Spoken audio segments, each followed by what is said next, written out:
good morning or afternoon or evening or whatever it is, wherever you happen to be. It is a absolutely gorgeous, although a little tiny bit chilly day in Indianapolis today. We're finally in spring, 40s, 50s, all the way up to the 60s and 70s. It's been so far wonderful and refreshing change from freezing. um, I kind of stumbled into this topic for today, talking to my oldest son, who wanted to understand better the concept of oneness as it related to people. And the more I thought about this particular topic, the more I realized that this is something that it's awful easy for us to miss, simply because we're surrounded by it. We're kind of a part of it, but we don't really see it, touch it, interact with it. It's a condition of being. And so we talk about the oneness of all things. We talk about the oneness of the Tao, the completeness of the Tao, but we still tend to think in terms of I and me and us and them, in terms of individuals and egos and selves. It's I guess part of the human condition, part of being who and what we are, part of what we've been raised with since we were born in this country anyway, to believe that we are in fact separate and discrete from everything else. And I'm here this morning, well, it's this afternoon in Indianapolis, to challenge that mindset and that philosophy. At the same time that we tend to carry on with this I, me, us, them, they, me and everybody else kind of mentality, we also invent terms, to separate us from everything else too. We label everything and make ourselves discrete from everything that isn't us. It allows us to build a barrier, a wall of separation between ourselves and every other sentient being on this planet.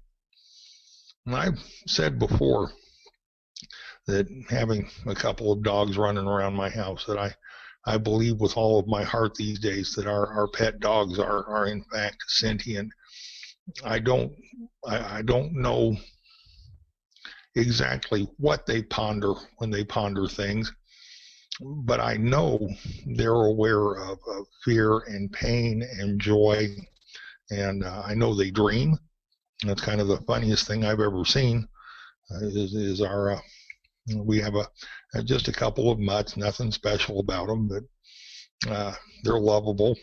And the bigger one, Chauncey, I have watched, I guess, chasing imaginary rabbits in his sleep or something. I don't know where he's going, but he's running awful fast to get there.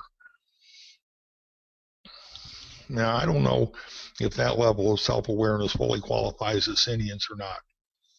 But as far as I'm concerned, that animal has the ability both to enjoy his life and to suffer through it. And that's important to me. Hang on just one second. Please come in. Late arrival. Come in, please. We're already started. It's okay. So anyway, while we categorize and stratify and classify and separate ourselves from everything and everyone around us, the truth tends to escape us. And that truth, very simply, is that we are connected to and related to and bound to both each other and everything else that exists on this planet and in the universe. Okay? If it's alive and well and moving or living in any way, we're connected to it. And we tend to talk about that oneness in terms of our relationships with other people. But the much larger truth is that what we do, what we believe, what we say, what emanates from our existence affects everything else on this planet to one degree or another. And we tend to think of ourselves as being somewhat insignificant in a world full of billions.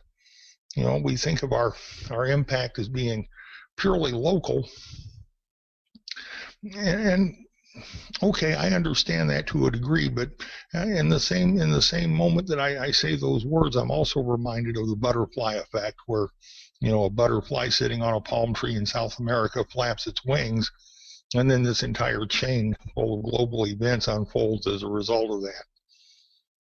There are no completely insignificant thoughts, words, or actions. That's the truth. Perhaps the greatest illusion of the entire human condition is that of being singularly individual, that of being completely separate from other people, from other sentient animals, from the planet, and believing that our lives are without impact and without effect. And we can see the evidence of that oneness in our day-to-day lives if we start to look for it. But it is so easy to remain behind the barrier of the ego self, to continue to think of ourselves as uniquely individual, as singularly unique, and without impact or reach or scope that goes beyond ourselves. And because the connections are so large and the scale is so massive and we ourselves are so small in relation to it, it is extremely easy to allow the illusion to cloud the reality.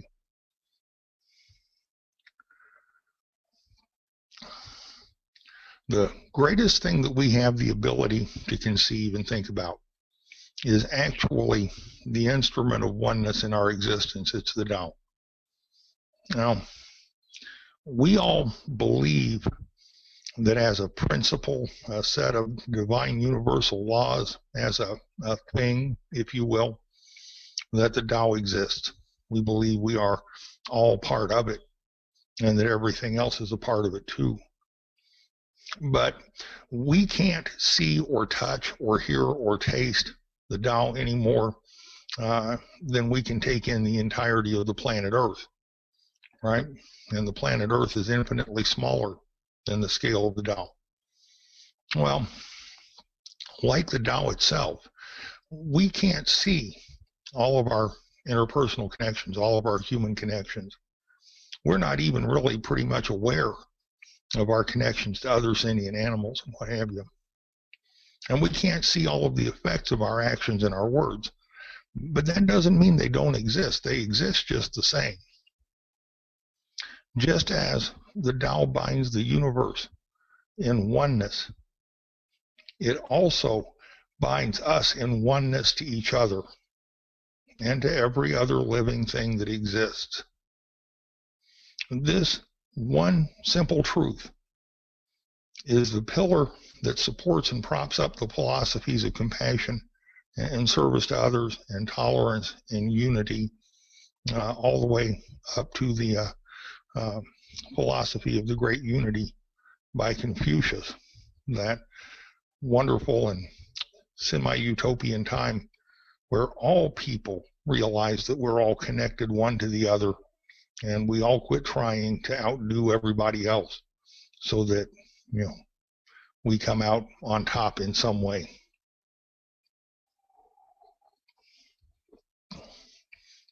We say that life is suffering, but if we allow ourselves to become part of that great collective human organism, that great collective living organism that is the population of this planet, perhaps maybe then life wouldn't always be suffering.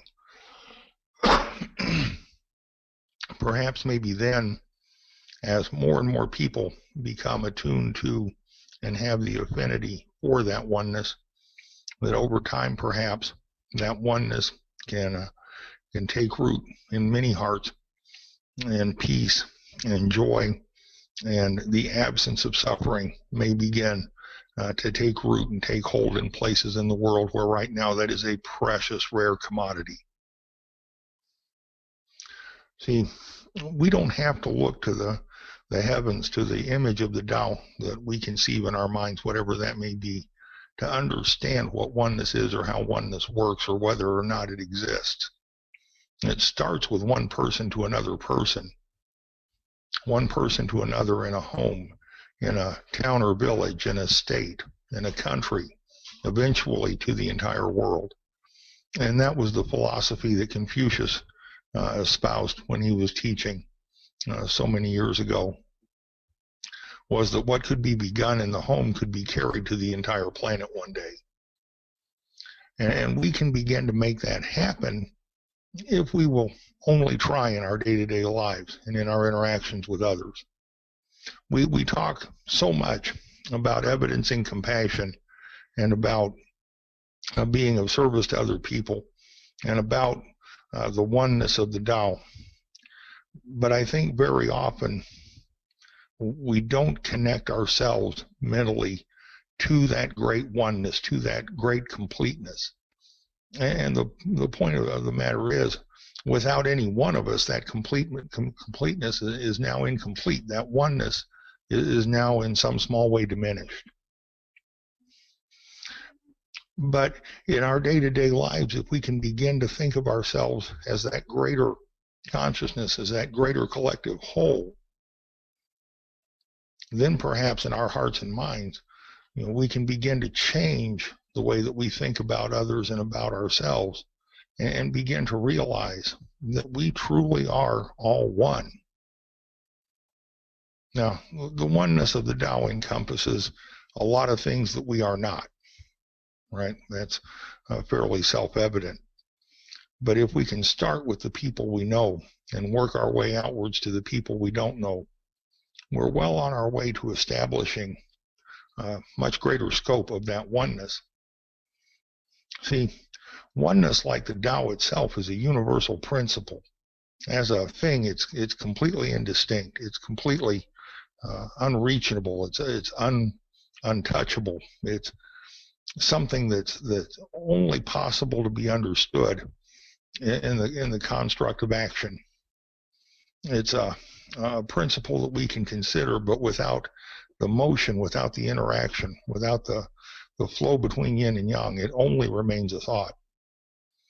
It is perhaps the one universal principle that helps more people than anything else achieve that firm foothold on the path. We know of the Tao not because it's visible. We know of the Tao because of its actions in the universe, because of its movement, because of what it does. Right? It's not what we would put a label on and define as being something of a deity or the object of worship. It very simply is what is. It is the set of natural laws and guiding principles that have driven the motion of the universe since before time ever existed, and a long time before any of us. Because of its very nature, oneness is an inherent part of that Tao. It has existed for as long as matter has existed. It has existed for much longer than people. And yet, for some reason, we can't seem to get our heads around it very often.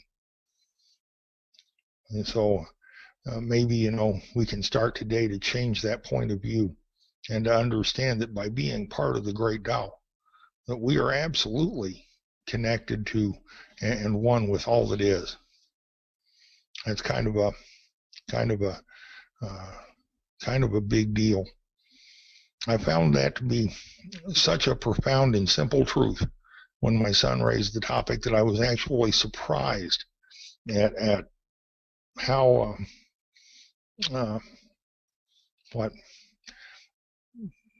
how unprepared I guess I was to have him bring that up. It was something that I discovered I almost take for granted. And that struck me as unusual. And I wonder if perhaps as we walk on down the path together, if I won't find other things that are that enormous in scale that I just assume will always be there. I kind of hope not, but I probably will. And yet, for being so big, for having so much of an impact on every life on this planet, it is so simple to understand and put into practice. It's an amazingly straightforward little thought process. It is simply moving from I am me by myself to I am me, part of us. Does that mean that I think of us like I think of the Borg Collective in the Star Trek movies? No, not at all. That isn't what that means. There is, of course, that part of all of us that is an individualized person, and we're made that way. It is sometimes the divergence of skills and talents and gifts and what have you that make us all able to work together to achieve a higher purpose and a greater good. It's different being together than it is all being the same, right? We're not a hive. We're not a swarm of bees, if you will, but rather an interconnected global organism, if you will, whose movements and actions have a profound impact on the planet and a profound impact on each other. We are the only animal in existence on planet Earth that has the ability to destroy the planet 6 times over, and in some places in the world, the desire to destroy the planet 6 times over. And from some of those same places, in different traditions, we hear the same words of oneness and the same words of unity, while they concurrently preach the goals of burning the planet to the ground.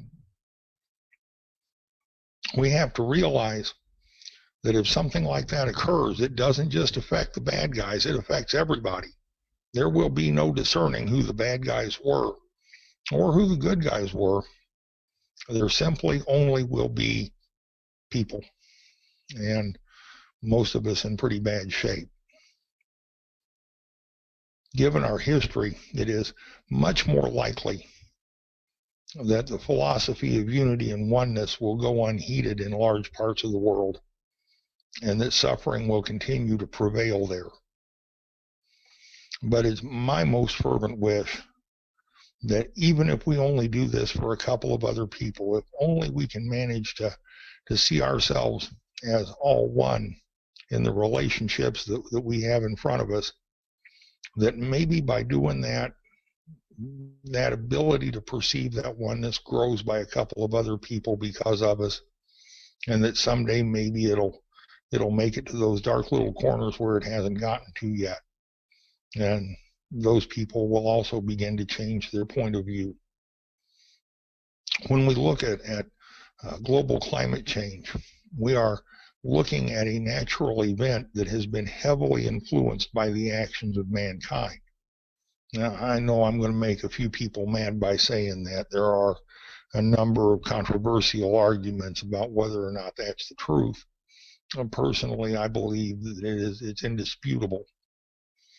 But whether it is or it isn't, what we do in our cities and towns, in our country, is having an impact on where we live. If ever there were a large-scale and graphic representation of what oneness truly is, for better or worse, that's it. We have now altered the climatology of a planet in a solar system by our collective actions on this planet. And if we'd like to be around in another couple, 300, 400, 500 years or so, we're all going to need together to find a better way to do things, because the oil's going to run out and the ozone layer isn't going to deplete very quickly. And perhaps one of these days the polar ice caps will melt, and unless you live in Indiana like me, you'll be up to your knees in water. Oneness isn't just a truth of convenience. It's a truth of what happens to one happens to all.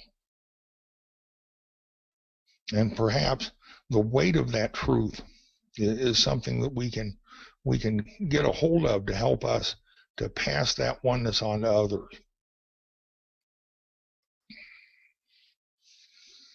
So that being said,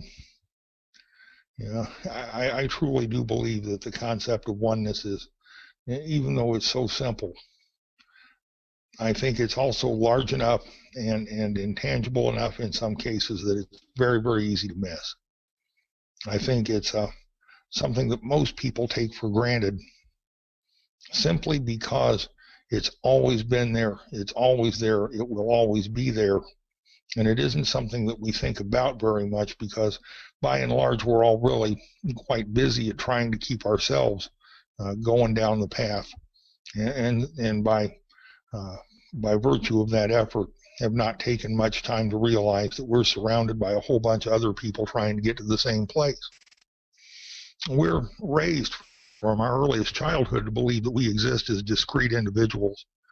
When I was a kid, there just wasn't anywhere around the Midwest where one could get a hold of the authentic ancient teachings of the Tao. They just didn't exist here.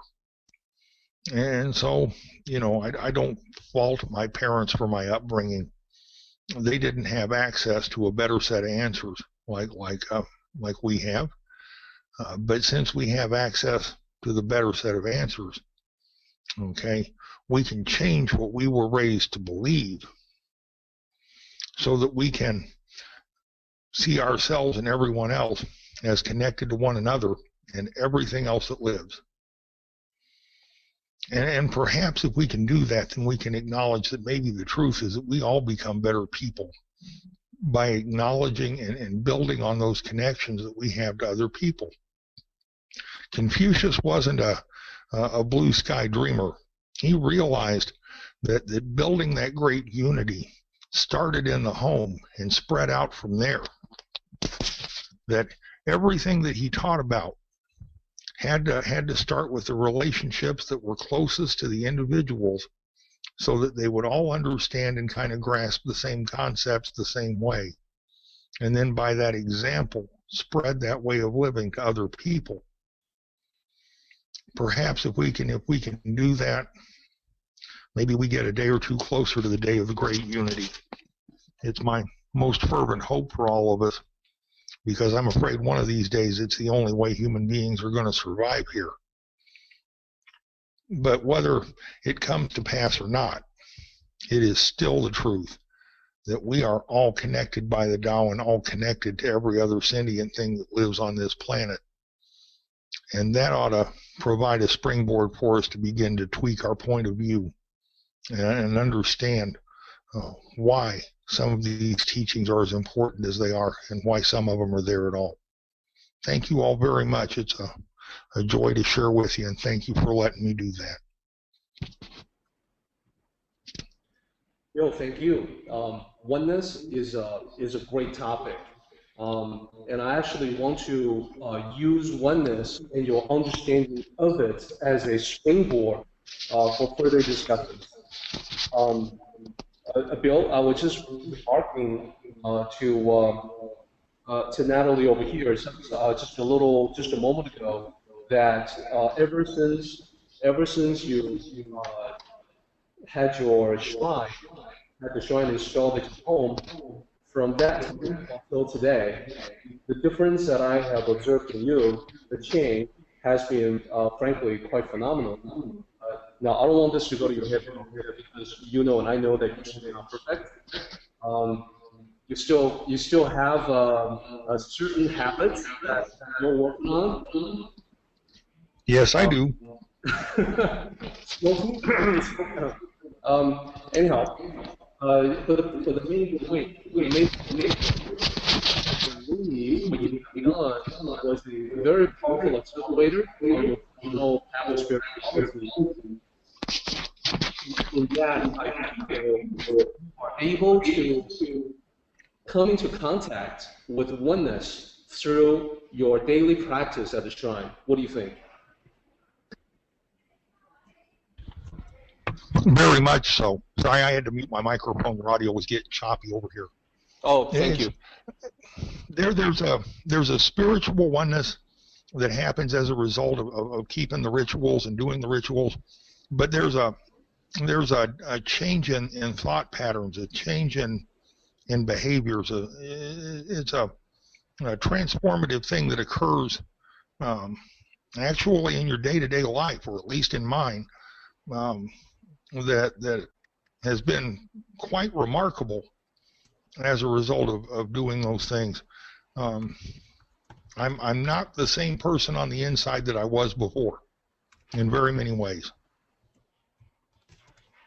Indeed, that is very true. And in fact, that's one of the many reasons why, you know, even though I myself don't follow the same religious path, I have the greatest respect for people like yourself and also like Ed that have done it. In fact, that's the reason why, you know, this during the week, I took a look at all the recordings that we have in YouTube, and then I noticed that your talk on the shrine was actually the one that had the highest number of views. So based on that, I'm thinking that this is probably a topic of great interest to many people. So I would like to put a question out to the people that are listening in right now, whether you feel that assessment is correct. So would you like to hear Bill talk more about, you know, his daily practice with the shrine, you know, what he does, how it benefits him? Previously, we had time for like a 15-minute talk. It's a topic that actually can fill out an hour quite easily. So, you know, if you think that would be of interest, Bill and I can start planning to have that talk. And Bill can speak in terms of personal experience, keeping those rituals every day. I can play a supporting role that, you know, sometimes there are terms that are difficult to translate from Chinese to English. I can help out there. Sometimes there are deities or avatars or divine figures, divine presence that are not, you know, cultural mythologies, and therefore when those names come up, everybody's like, you know, huh? Or drawing a blank. And I can then play a role in explaining, well, the reason why this particular person is in the ritual is because of XYZ. So sometimes Bill and I like to say that we complement one another, and I think this may be a case where we can do that. So Absolutely. David, so a question from David about the specific difference between Bill and my practice. So let me explain, because many of you don't really know me or know Bill.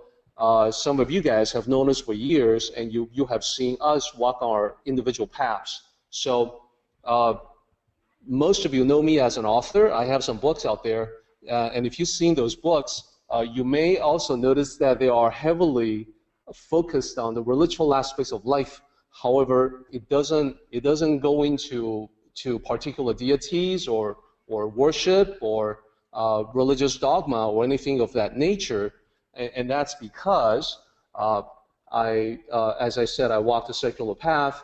There are aspects of my personal belief that are similar to what people would nowadays characterize as atheism.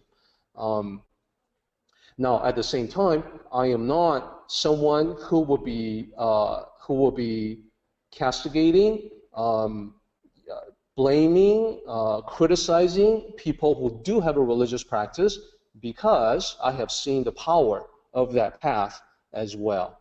So in the style tradition, people that want to delve into it deeply, such as Bill and Ed, what they have done is that they have decided to become a shrine owner, the owner of a shrine. In Chinese, it is called Tanzu. Now, that's been translated in various different ways. Tan means the shrine, Zu means the master, the owner, the keeper, etc. And therefore, people have translated the term in several different ways.